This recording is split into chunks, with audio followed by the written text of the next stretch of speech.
kwenye kiwanda cha matofali ili upate kipato cha siku, na mke wangu akiwa anapika mamalishe, na wakati mwingine wakati anawagawia wabeba zege wenzangu wengine walikuwa wanatoa maneno makali. Natambua adha hiyo.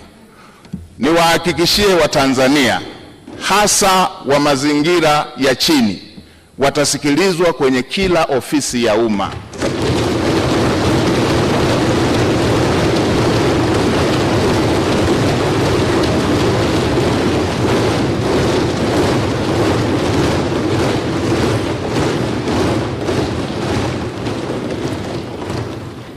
Kila aliye Mtanzania, hii nchi ni yake. Watanzania wote watasikilizwa kwa nidhamu katika ofisi za umma. Watasikilizwa kwa nidhamu katika ofisi za umma. Watanzania watafikisha kero zao, na watumishi wa umma watakwenda kwenye makazi, kwenye maeneo ya Watanzania kutatua kero za Watanzania.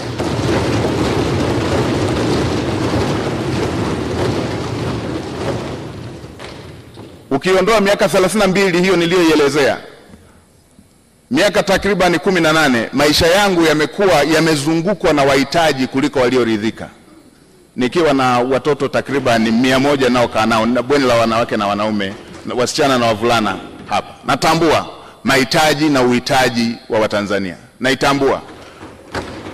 Kwa kutambua hilo, naamini yale yaliyo dira ya Mheshimiwa Rais katika kutatua kero za Watanzania, niwahakikishie Watanzania nitasimamia kwa uadilifu, nitasimamia kwa jitihada, nitasimamia kwa kuhakikisha kwamba hayo yanatimia.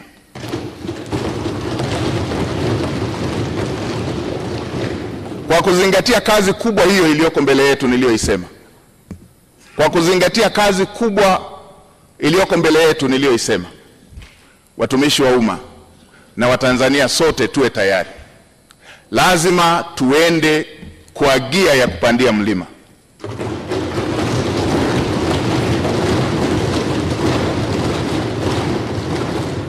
Lazima tuende kwa gia ya kupita kwenye bahari yenye mawimbi.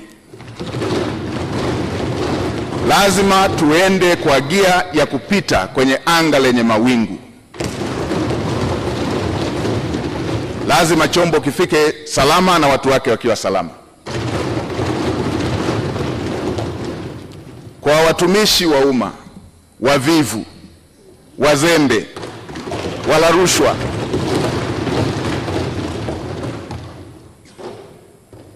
na wenye lugha mbaya kwa Watanzania, tuwe tayari. Wavivu wote, wazembe wote ndani ya ofisi za umma, nitakuja na fiekeo na rato. Lazima maono ya Mheshimiwa Rais